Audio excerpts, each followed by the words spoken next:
Okay, welcome back to my channel. थोड़ा मुझको ठीक कर ले. Welcome back to my channel. So today I'll be showing you some art. I mean, there is a lot to do, but where do I start those things? That is the issue. So I have a meeting. Let's just backtrack a bit and assess what we have already done. So I already had my breakfast, lunch, all that stuff, and yeah, again, book chapters are not submitted, manuscripts are not submitted. And I have a meeting at 3:30,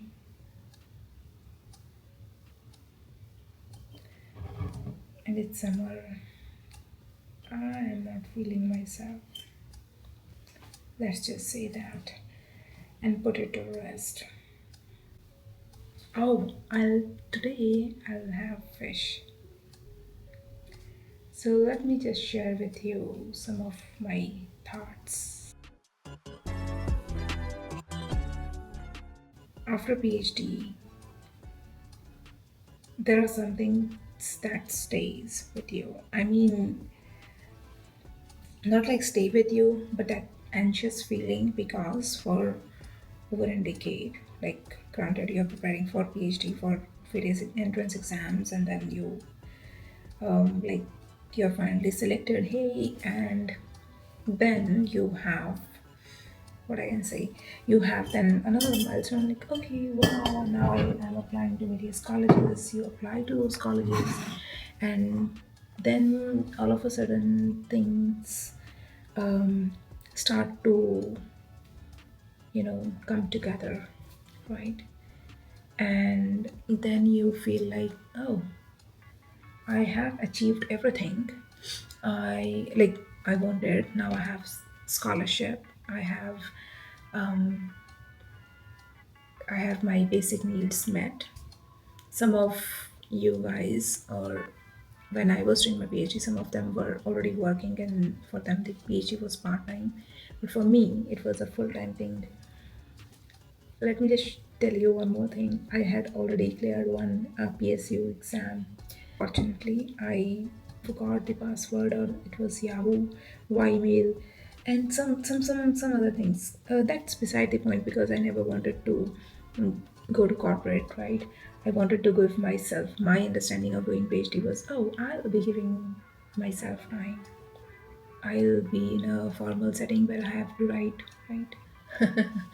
So all those things were running in my mind. Finally, I got to one of the good colleges. So now what happens is I have. Oh, wait a second. So now what happens is most of the things now are taken care of. I have a place to live, do all of that, but then we have coursework, and after coursework we have to give, like, there are exams and stuff like that. That is another hurdle, but it's a collaborative effort. Any difficulty is shared, any achievement is also shared, right? And many of the assignments are group based assignments, so it's a combination of individual and group. So that happened, and now you're on your own again. Now you have to choose a faculty member who will be your supervisor. So at my university, institutional changes happen.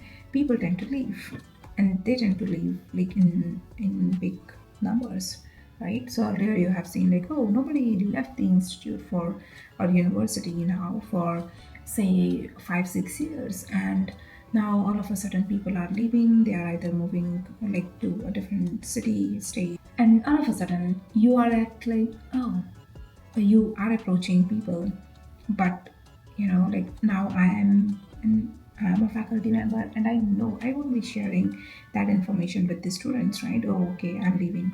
So my struggle with finding the guide, and those struggle were not like, oh, I approached this person and he agreed. Now, after 2 months, he's gone. So I had to do that exercise for about, say, like about 3 4 months, even more than that, right?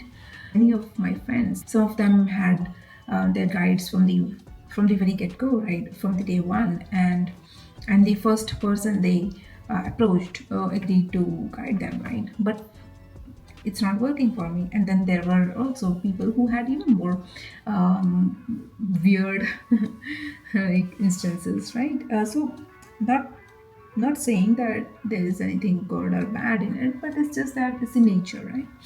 And it takes a toll on a PhD student. On top of that, you are now a little bit freer because prior to that I was teaching. So I was like from 9 to 5 I have to be at the institute there, and so I had a very routine based life. Now again, you have this freedom, you're exploring your area. Also, you are meeting faculty members. Will they be agreeing to you, not agreeing to you, all of that. And then everybody, all of a sudden, your friends, your colleagues are in different places, right? If you go way back, so in those videos you will be able to see. And I really like that place. I like my hostel. Everything was good. But now hostel is also changing. So there was this constant shift or change which was happening. Another thing I want to tell you, which was weird with my PhD, was we had cyclone. On top of that, was inside the campus, so it had a flexible environment, right? So you'll see 2 a.m., 3 a.m. people are like walking, talking, doing all sort of stuff because it's an MBA college. So that was, I really like that, and I always wish that, oh, whichever university I go to, uh, I want this to be to be a priority, right? So fortunately, I did get that kind of university which is very flexible. I like that. Anyhow, coming to the external aspects, right? So now what happened was COVID happened. Before that, let me get back to you on data collection. So I am a qualitative researcher, which means that I had to go to sites, visit places, conduct interviews, request people to give their valuable time and professional valuable time. And in this world, let me be very honest, they want to see value, right? Why I'm doing this. And some people are they are very rude, some people they want to show off, some people are really willing, some people they know that they won't be able to help you much, but they help you. Like as a researcher, you have to manage it, right? You have to manage their expectation, you have to manage and honor their concerns, right? So all those things were happening and everything was good. Then COVID came. My God, I still can't forget that moment. We had this ex cafe, and there was this student, MBA student. He was very, like he was. So there was this third or fourth case of COVID. I'm doing chronological research. So the way I have designed my research is that it's in phase wise manner. So for phase one, I'm collecting the data, I'm analyzing it, and based on the understanding, got the whatever the insights that I'm getting, I will be doing based on those insights phase two data collection, phase three, and so forth, and any follow up. Um, so now what to do? Nothing. So now I had to decide what to do in terms of like, should I collect all the data? Should I not collect the data? What should I do? So I carried on with my data as is, like the as I had planned. Also, our father was kind enough, like uh, to allow us to stay on campus, which was the best decision I think I have made, like during the time. And when you are, and slowly everybody started leaving, right? And then hardly two, three left. What then? All of a sudden, not just in our hostel, right? But even faculty members, those who are teaching, like now they are teaching online. Some of them had teaching, some did not have teaching, and for initial few months we were not even allowed to go in the academic block. So what that meant was we have to now be in here, like in our rooms. So we were cooking there, we were doing all sorts of things there, we were working there. Everything was happening in that one room with attached washroom. It's like studio. Like granted, we had this space and everything, but still, it was difficult. And on top of that, initially we were really worried about where to buy things, and thank God, Swiggy was there, like providing groceries. So in all those instances, all those ups and downs for this natural calamity, pandemic, my data collection, my anxiety was up the roof. Anxiety, not anxiety, like, okay, it was sort of a cycle. Like, my sleep was haywire, my stress was elevated. People were leaving, my committee members were leaving, like, it's good that they were leaving and joining even better colleges. But then it's always anxiety, like, okay, what now?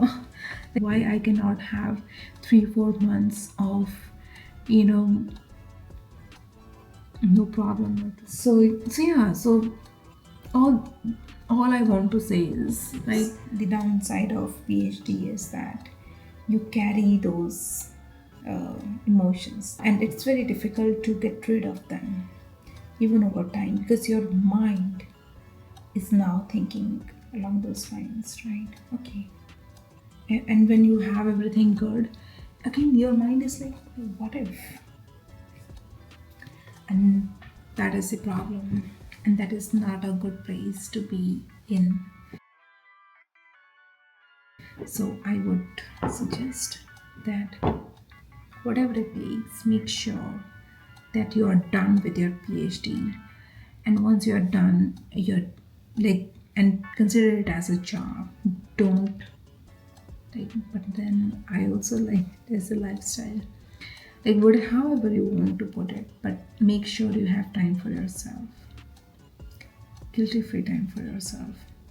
Also, it would be better if you are a kind of person who treat it as a job, being on a good job and, publishing, teaching, all of that. But that anxious feeling, it never goes. It never goes.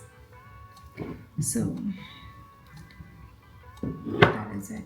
And I'm trying now to not have that feeling again.